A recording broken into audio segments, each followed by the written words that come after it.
오늘 우리는 이 안식일에 제자들이 밀 이삭을 잘라 먹은 그 사건을 가지고 이렇게 논쟁하는 그 내용이 오늘 나옵니다. 예수님하고 바리새인들하고.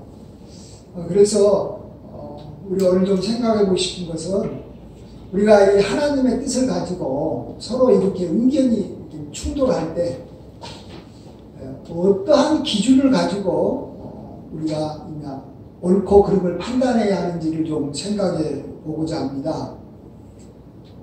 여기 보면 이 바리새인들이 하는 말도 어떤 측면에서 보면 굉장히 일리가 있는 말입니다.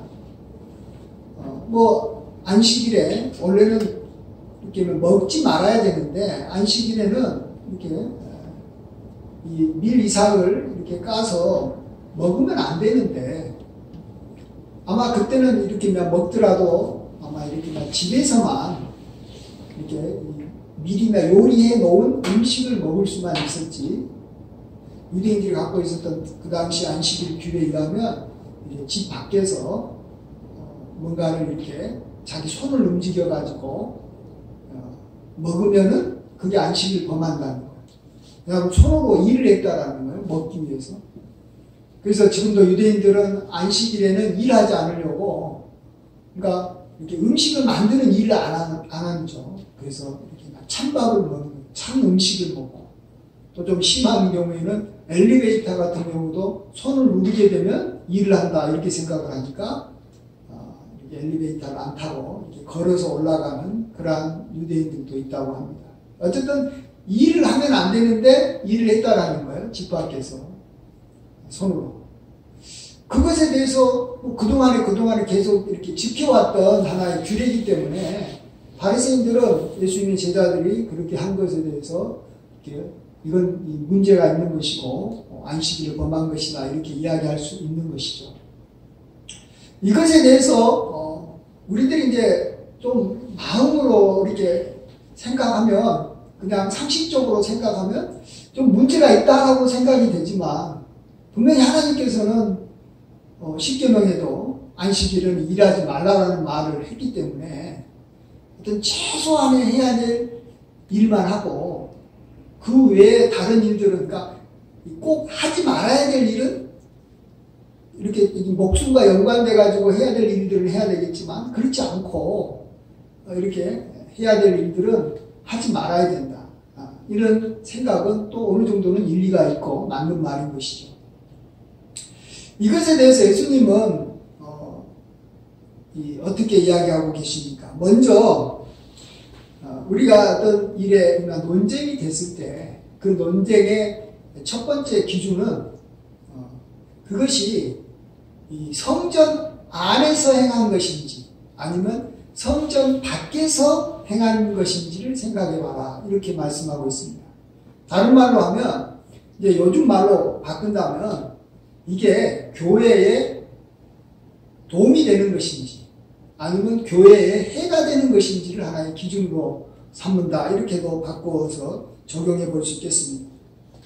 그러면서 예수님께서 하신 말씀이 3절에 보면 다윗이 그와 함께한 사람들이 시장할 때 한 일을 잊지 못했느냐 하면서 그가 하나님 전에 들어가서 제사장 외에는 자기와 그 함께한 자들이 먹어서는 안 되는 진설병을 먹지 아니하였느냐 이렇게 말씀하십니다.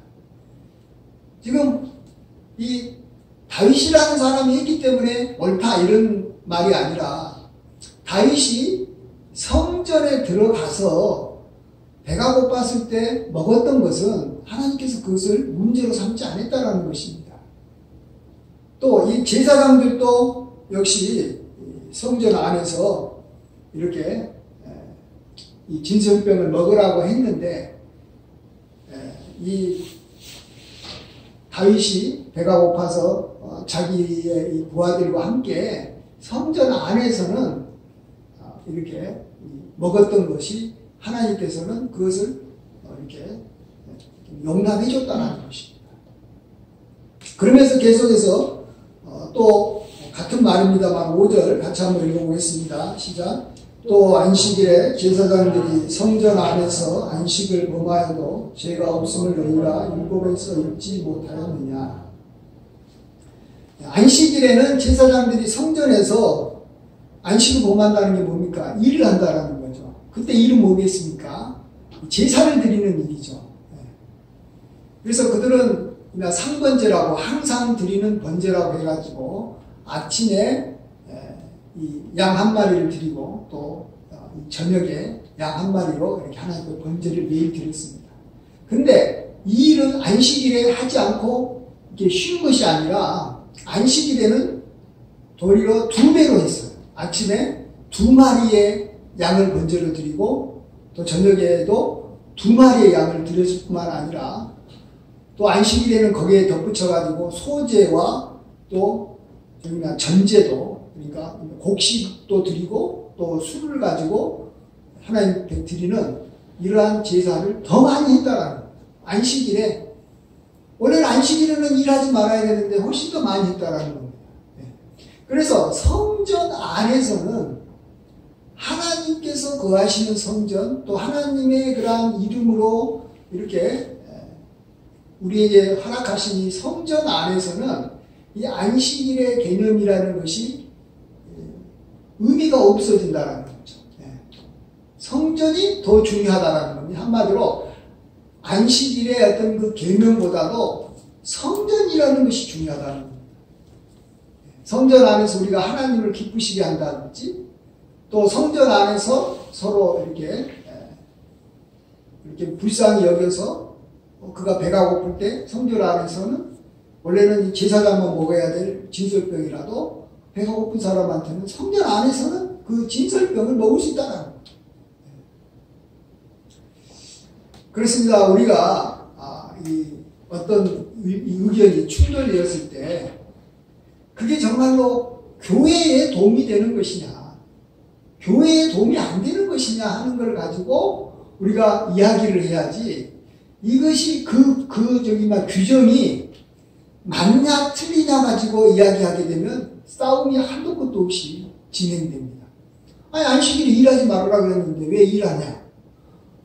안식일에 내가 좀 배가 고픈데 그거 좀 잠깐 손 움직인 것이 뭐 그게 일이냐? 이거 가지고 서로 싸우면요, 한도 끝도 없이 싸우는 거예요.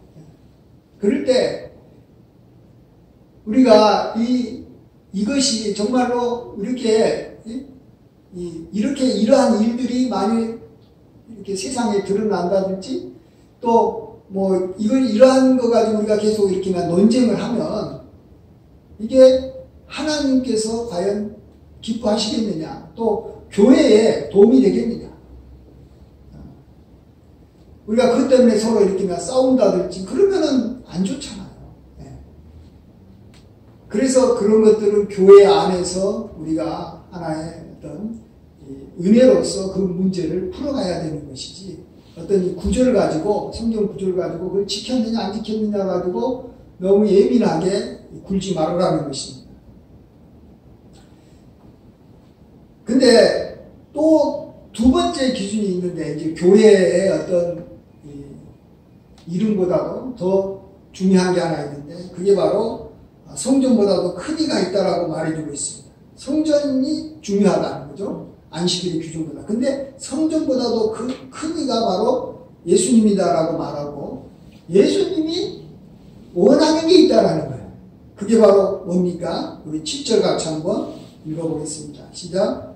나는 자비를 원하고 제사를 원하지 아니하노라 하신 뜻을 너희가 알았더라면 무지한 자를 정죄하지 아니하였으리라. 여기 보면 하나님의 생각, 하나님의 뜻이 더 중요한데, 하나님은 자비를 원한다라는 거예요. 제사, 여기서 제사라는 것은 여기 성전에서 하는 가장 중요한 일이 제사니까 성전이라는 말로 바꿀 수 있어요. 교회의 어떤 그 이름과 교회의 명성을 우리가 생각을 하고, 교회 이름이 하나님의 이름으로 세워진 이 교회가 이렇게 손가락질을 받으면 안 되니까 우리가 이렇게 그것도 그 안에서 우리가 행해야 되는데, 더 중요한 것은 그게 자비로운 것이냐, 그게 자비롭지 않은 것이냐를 생각해가지고 자비로운 것을 택하라는 것입니다. 하나님은 자비를 원하시기 때문에, 하나님의 뜻이 가장 중요하지 않습니까? 서로 싸울 때 적의 자비를 베푸는 행위가 될 수 있다면 그게 맞다라는 거예요. 그게 보십시오. 지금 예수님의 제자들이 배가 고파가지고 이렇게 길가에서 손을 움직여가지고 이삭을 까가지고 먹는 것은 우리의 자비를 베풀어줘야 될 일이 되겠죠. 근데 그가 뭐 배가 고프지도 않은데 꼭 이렇게 먹지 않아도 될 상황에서 그가 뭐 이삭을 가지고 그가 이렇게 까서 이렇게 어떤 재미삼아 먹는다면 우리가 그 사람한테는 자비를 베풀 필요가 없죠. 그래서 그 행위는 율법을 범하고 안식일을 범한 행위라고 볼 수 있겠지만 그 사람이 자기가 이렇게 배고파서 살고 싶어서 그런 행위를 했을 때는 우리가 자비를 베풀어 줘야 된다는 것입니다. 그 행위를 용납하고 그것이 율법을 어기는 것이 아니다. 안식일을 범하는 것이 아니다라고 인정해 줘야 된다는 것입니다. 그래서 우리가 이렇게 보면 이제 너무나도 하나님의 그런 뜻을 가지고 서로 막 분쟁하고 싸우고 막 그럴 필요 없어요. 서로 분쟁하려고 할 때 그냥 불쌍히 여겨주고 자비를 베풀어 주자. 그걸로 끝하면 되는 거예요. 만약 이 사람한테 그가 자비를 베풀어 주고 또 그가 자비를 원한다면 자비를 베풀어 주면 되는 거예요. 그걸로 끝하는 거예요. 그거 갖고 그냥 하나님 말씀을 어겼다느니 하나님의 영광에 이렇게 잘못됐다느니 그러지 말아라는 거예요. 하나님이 자비를 원하니까. 우리도 언젠가는 하나님의 이렇게 심판대 앞에서 다 서게 될 것입니다. 그때 우리가 벌거벗은 모습으로 하나님 앞에 섰을 때 우리 모든 인간에게 필요한 것은 뭐냐 그러면 하나님의 자비일 거예요. 자비지 않겠습니까? 우리도 이 세상 살면서 다른 사람들만 어려움 당하는 게 아니라 우리도 때가 되면 다 어려움을 당하게 돼 있고 남들이 하나님 앞에서 죄 지은 거 나도 다 죄 짓게 돼 있어요. 약간의 정도 차이만 있을 뿐이고 또 남들이 당한 어려움 나도 언젠가는 당하게 돼 있어요. 나는 예외라는 것은 정말 없더라. 저도 정말 이렇게 집안이 좋은 사람은 예외가 있겠지. 전혀 안 그랬습니다. 권력 있는 사람은 예외가 있겠지. 안 그래도.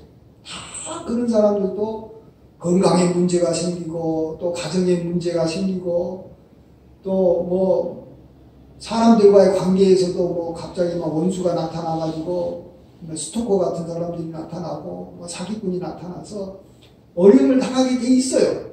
이럴 때 다 우리는 하나님 앞에 자비를 구해야 될 상황이 언젠가 오는 거예요. 그렇기 때문에 우리가 다른 사람에게 먼저 자비를 베풀어 주면 하나님께서는 그 사람이 자비를 베푼 걸 보시고 하나님께서는 긍휼의 그런 이렇게 재판을 해주시겠다.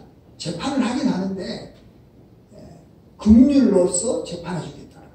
그래서 우리가 자비를 베푸는 것이 결국은 하나님의 그런 재판을 우리가 이길 수 있게 우리가 하나님의 재판에서 이렇게 큰 화를 당하지 않고 우리가 잘 이렇게 넘어갈 수 있게 만들어주는 겁니다. 그래서 우리가 평상시 때 사람들한테 자비를 베푸는 거예요. 부딪힐만 하면 자비를 베풀어줍니다. 그래서 뭔가 부딪히려고 할 때 첫 번째로는 교회를 생각해서 이게 교회의 해가 된다. 그러면 하지 말고 이게 교회의 덕이 된다. 그러면 하면 되는 것이고 그 다음에 두 번째로 이게 자비를 베푸는 것이다 생각하면 그걸 하면 되는 거고 또 자비를 베풀면 되는 것이고 이건 자비를 이렇게 베풀 상황이 아니다. 저것은 그 사람이 자비를 원하는 것도 아니고 이건 하나님의 자비와 상관없는 것이라면 그것에 대해서 우리가 하나님의 이렇게 어떤 이렇게 그를 이렇게 정죄를 해야 되겠지만 자비를 베풀어야 될 상황이라면 자비를 베풀어야 된다는 것입니다. 그러면 어때요? 문제될 게 하나도 없어요. 문제될 게 하나도 없어요. 자, 그러면서 오늘 또 우리가 오늘 이 안식일 이렇게 논쟁을 보면서 여러분 뭐가 생각이 하나 더 이렇게 나실 수 있다고 생각되는 게 하나가 더 있는데 우리가 그거 뭐냐 그러면 예수님은 바리새인들하고 제자들이 서로 부딪혔을 때 누구 편을 듭니까? 제자들 편을 든다는 사실을 알아야 됩니다. 예수님이 이렇게 변호해주고 예수님이 막 이렇게 괜찮다고 말해주는 그런 대상이 있고 예수님이 막 공격하는 대상이 있다라는 것을 우리가 아셔야 돼요. 그러면 하나님이 공격하고 하나님이 막 이렇게 대적하면 그 사람은 결국은 이렇게 망하는 거예요. 인생이 꼬이는 거예요. 안 되는 거예요. 그가 어떻게 살았는지 간에 안 되는 거예요. 반면에 하나님이 막 변호해주고 지켜주고 막 사랑해주고 막 하나님이 막 이렇게 긍휼히 여겨주면 그의 인생은 편인 거예요. 오늘 이 논쟁을 보면서 이제 마지막으로 우리가 생각해 봐야 되는 것은 우리가 하나님 안에 거하고 있는지 하나님 안에 있는 사람인지 그렇지 않고 하나님 밖에 있는 사람인지 우리가 먼저 생각을 해봐야 된다는 것이죠. 또 이것은 다른 말로 어떤 사람이 이렇게 충돌했어요. A라는 사람하고 B라는 사람이 충돌했어. 그러면 누가 맞는지 잘 모르겠어. A라는 사람의 말도 맞는 것 같고 B라는 사람의 말도 맞는 것 같아. 그랬을 때 우리가 잘 모를 수 있잖아. 이게 교회에 독이 되는 건지 교회가 되는 건지도 모르겠고 어쨌든 또 나가서 또 이게 정말로 이 자비를 베풀어야 될 상황인지 아니면 자비와 상관없는 상황인지도 모를 수도 있어요. 이럴 때 또 하나의 중요한 기준이 될 수 있는 게 뭐냐 그러면 어떤 사람이 하나님과 더 가까운 사람일까? 어떤 사람이 평상시 때 하나님께서 더 기뻐하는 사람이었을까? 이것을 생각해서 하나님께서 기뻐하는 사람의 그 말과 행동을 하나님께서 밀어주고 지지해준다는 사실을 여러분이 알아야 됩니다. 오늘도 보면 예수님께서 제일 먼저 이 안식일의 논쟁이 나왔을 때 다윗 이야기를 갑자기 합니다. 다윗과 그와 함께한 사람들이 배가 고팠을 때 성전에 들어가서 이렇게 제사장 외에는 먹지 못하는 친설법을 먹지 않았느냐. 왜 다윗이 나옵니까? 많고 많은 사람 중에 하나님께서 다윗을 보시고 사도행전 보시면 내가 이새야의 아들 다윗을 보니까 그는 내 마음에 합한 사람이야. 하나님께서 합한 사람이라는 거예요. 그래서 하나님이 기뻐하는 사람이라는 거죠. 그래서 그가 한 행동을 하나님께서는 그냥 봐주고 그게 옳다 그러는 거예요. 물론 이제 그가 성전 안에서 했기 때문에 무조건 옳다 그런 건 아니지만 성전 안에서 했기 때문에 옳다고 해주는 겁니다.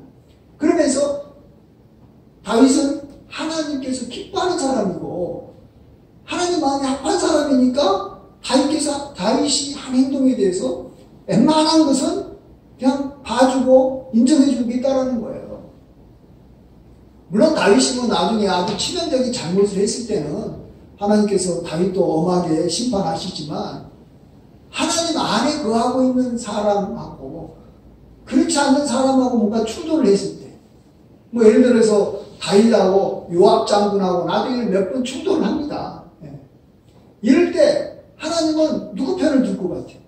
다윗이 오르면 다윗 편을 들어주고 요압 장군이 오르면 요압 장군의 편을 들어줄 것 같아요? 안 그래요. 하나님께서는 요압 장군하고 다윗이 충돌하면 다 하나님의 뜻이다라고 말하면서 서로 충돌하면 하나님은 다윗 편을 들어주는 거예요. 그래서 다윗도 뭐 여러 가지 많은 문제들이 있고 사람들하고 충돌했을 때 어떨 때는 여기 시므이하고도 충돌하고 또 자기 아들 이 압살롬하고도 충돌하고 또 다윗하고 또 주변에 있는 많은 뭐 이렇게 나라들하고도 서로 충돌하고 모압하고도 충돌하고 다 충돌했을 때 하나님께서는 그게 특별하게 하나님을 이렇게 진노케 하는 일이 아니라면 명백하게 잘못한 일이 아니라면 하나님께서는 다윗의 편을 들어주는 거예요. 여러분 이거 아셔야 돼요. 이것을 우리가 모르면은 그냥 처음부터 끝까지 우리가 이렇게 판단하기가 굉장히 어려워져요. 왜냐하면 판단하려면 모든 상황을 다 알아야 되거든요. 이렇게 막 재판하려면은요, 아주 이 복잡한 재판하는 분량이 뭐 이렇게 소리로 막, 이런 뭐지만 뭐 이렇게 막 많고, 엄청난 뭐 이렇게 1000페이지가 넘어가고, 조사한 것이 1000페이지가 넘어가고, 2000페이지가 넘어가고, 이런 것들이 많아요. 교회에서도 보면 누가 이제 서로 싸우고, 분쟁하고, 서로 다투고, 뭐 이랬을 때, 그걸 조사하려고 하면은 막 한 달, 두 달 걸리기도 하고, 1년, 2년 걸릴 수도 있어요. 그러면 그렇게 하다가 다 망하는 거예요. 서로 막 누가 옳네, 틀리네, 일일이 따지다가 망하는 거예요. 그런데 따질 필요가 없이 쉽게, 누구 편이겠다라는 것을 쉽게 판단해버릴 수 있는 방법이 있고, 가장 이렇게 후유증 없이 판단할 수 있는 방법이 뭐냐 그러면, 그 사람하고 이 사람하고 또 이렇게 주장하는 사람하고 저렇게 주장하는 사람을 딱 보고, 평상시 때 하나님께서 누구와 함께 더 많이 했느냐, 누구와 함께 하나님께서 더 기뻐하면서 지냈을까, 이걸 생각을 해버리는 게 좋습니다. 그 사건 내용이 뭐냐 하는 것보다도 그 사람과 하나님의 그런 관계가 누가 더 가까웠겠느냐, 이것을 빨리 판단할 그것은 다 할 수 있는 거잖아요. 왜냐하면 오랜 세월 동안 하나님과의 관계가 형성되고, 또 우리가 오랜 세월 동안 그를 지켜봤다면, 누가 하나님과 오래 세월 동안 가까이 지낸 사람이지? 그럼 그 사람이 맞는 거예요. 하나님은 그 사람 편을 들어주는 거예요. 그러면 그 사람 편으로 우리가 따라가면 나중에 아무 문제가 않습니다. 하나님은 그래서 제자들을 좋아해요. 제자들의 말이 맞아요. 제자들이 뭐 특별하게 남을 이렇게 정말 이렇게 도둑질하거나 살인하거나 뭐 이렇게 십계명 같은 죄를 저지지 않는 이상 제자들 편이에요. 예수님. 그렇잖아요. 제자들 편이에요. 그거 알아야 돼요. 어떻게 보면 제자들보다도 더 의롭게 산 사람이 있을 수도 있어요. 바리새인들 중에 제자들보다도 더 하나님 말씀도 뭐 일주일에 뭐 2번씩 금식기도 하고 뭐 11조도 전혀 안 빼먹고 뭐 열심히 말씀 지켰던 바리새인들이에요. 그렇지만은 제자들이 예수님하고 가까웠기 때문에 바리새인들은 이래도 조금만 해도 예수님 앞에 막 질책과 책망을 받았지만, 이 제자들은 뭐 실수도 하고 뭐 베드로도 뭐 예수님 부인도 하고 막 믿음이 없어가지고 뭐 어쩌고저쩌고 했어도 결국은 제자들에게 주님께서 힘을 실어주고 밀어준다는 걸 아셔야 돼요. 한 번은 우리가 잘 아는 대로 이 가룟 유다가 예수님을 배신하고 너무 죄책감에 시달리다가 그가 이렇게 자살했지 않습니까? 그래서 이제 그 후임을 뽑을 때 누구를 뽑았습니까? 뭐 믿음 좋은 사람, 뭐 말씀을 뭐 이렇게 잘 지키는 사람, 의로운 사람, 이런 게 아니에요. 예수님께서 공생애를 시작해가지고 이렇게 부활하실 때까지 함께했던 이 제자와 또 그러한 제자들과 또 같이 지냈던 사람들, 함께 했던 사람들 중에서 이 가룟 유다의 후임자로 이렇게 마띠아를 뽑은 것을 우리가 잘 알 것입니다. 그 함께 했던 사람을 귀하게 쓰는 거예요. 귀하게, 존귀하게 쓰는 거예요. 그래서 우리는 평상시 때 우리가 정말로 하나님 안에 거하려고 힘써야 되고, 또 평상시 때 하나님 안에 거하려고 힘쓰는 사람을 귀하게 봐야 되는 것이지, 어떤 한두 가지의 문제를 가지고 아주 이렇게 냉철하게 뭐 그것이 뭐 이렇게 뭐 논리적으로 뭐 성서적으로 뭐 그게 뭐 이렇게 비판적으로 뭐 이게 정확하게 이게 맞는 것이다 아니다 그렇지 않다라고 막 이렇게 막 논쟁하는 그것은 별 의미가 없다는 걸 아셔야 돼요. 별 의미가 없다. 그래서 결론적으로는 우리가 하나님 안에 거하는 사람, 하나님을 우리가 열심히 찾고 또 하나님과 동행하려고 그러고 또 하나님을 열심히 의지하는 사람, 이런 사람이 결국은 하나님께서 붙잡아주는 사람이 되는 줄 믿습니다. 우리 여기 찬송가에 나오든지 어디든지 예수 나를 이끌며 어디든지 예수 함께 가라. 예수님께서 이끄는 대로 같이 가려고 하는 사람, 그게 대표적으로 예수님의 제자들이었어요. 예수님께서 가려고 하면은 어디든지 가려고 하는 사람, 이 사람이 결국은 하나님께서 옳다라고 의롭다라고 인정해 준다. 사실 우리는 이 세상에 살면서 뭐가 옳은지 뭐가 틀린지 그것을 정확하게 다 알 수 있는 방법은 저는 없다고 생각합니다. 또 상황에 따라서 바뀌고요. 또 이게 시대에 따라서 바뀌어버려요. 시대에 따라서 어떤 것은 막 굉장히 막 지금 시대에는 막 굉장했던 것도 이전에는 뭐 예를 들어서 뭐 이렇게 자녀를 이렇게 낳지 못하면 완전히 이렇게 구박받았잖아요. 이렇게 소방 맞기도 했고요. 이혼 사유가 되기도 했어요. 근데 지금은 전혀 그렇지 않아요.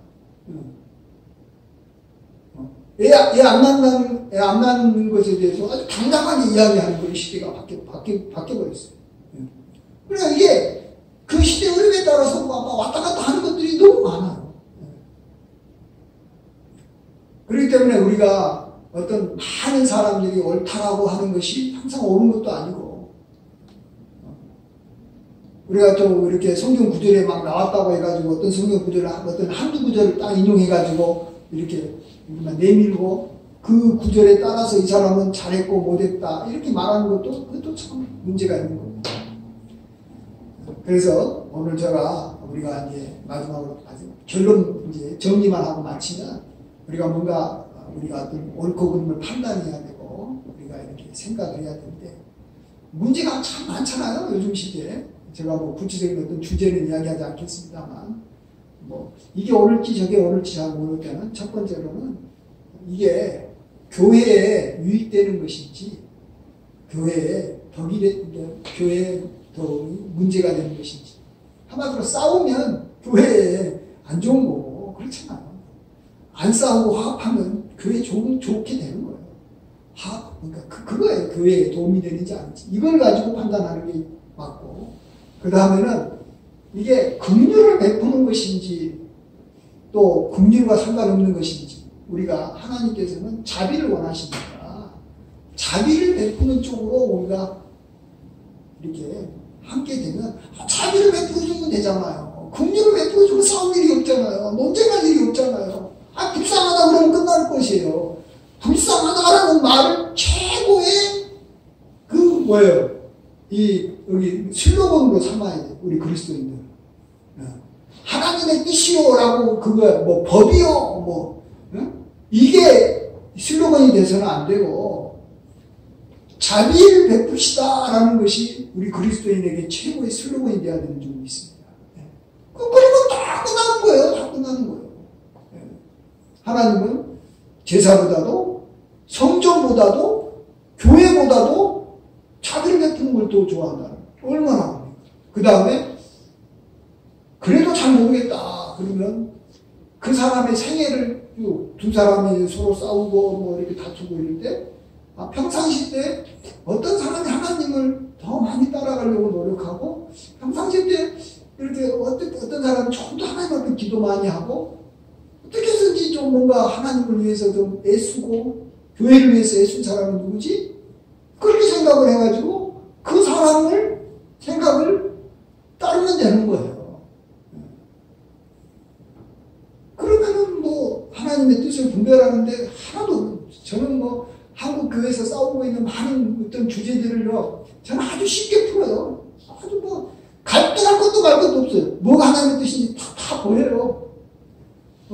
이런 것은 맞은 것 같고, 저러면 또 틀린 것 같고, 이게 맞을까, 저게 맞을까, 헷갈리는 게 없어요, 저는. 이 기준에서만 보면, 그냥 딱 답이 쉽게 딱 나와요. 자, 구체적으로 뭐라고 말 안 할게요. 이거 말하면 또, 뭐라고 말하니까, 그냥, 이렇게.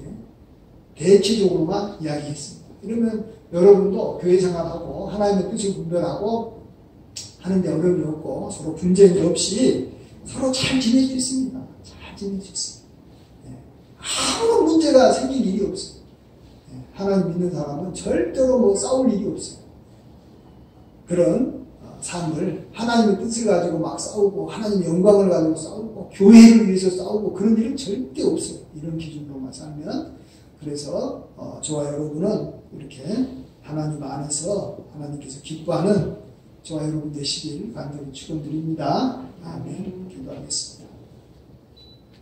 아버지 하나님, 참으로 우리가 하나님의 이름으로 얼마나 이렇게 서로 분쟁했습니까? 참 성경 말씀 가지고 서로 옳다라고 얼마나 많이 다투었습니까? 그래서 참 교회가 나뉘어 하나님 앞에 많은 죄를 지었습니다. 용서하여 주시옵소서.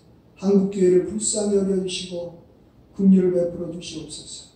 이제는 우리가 주님께서 말씀하신 대로 교회에 덕이 되는 것이 무엇인지 생각하게 도와주시고 자비를 베푸는데 힘쓰게 도와주시고 그래도 모르겠으면 평상시 때 그가 또 누가 더 하나님을 가까이 하려고 힘쓰고 있었는지 하나님 안에 있는 사람이 누구인지 우리가 늘 관찰하면서 그를 귀하게 보다가 그 사람의 말을 우리가 잘 따라서 하나님께서 기뻐하는 길로 걸어가는 저희들 될 수 있도록 도와주시옵소서. 모든 걸 감사하고 존귀하신 예수님의 귀하신 이름으로 기도하옵나이다. 아멘.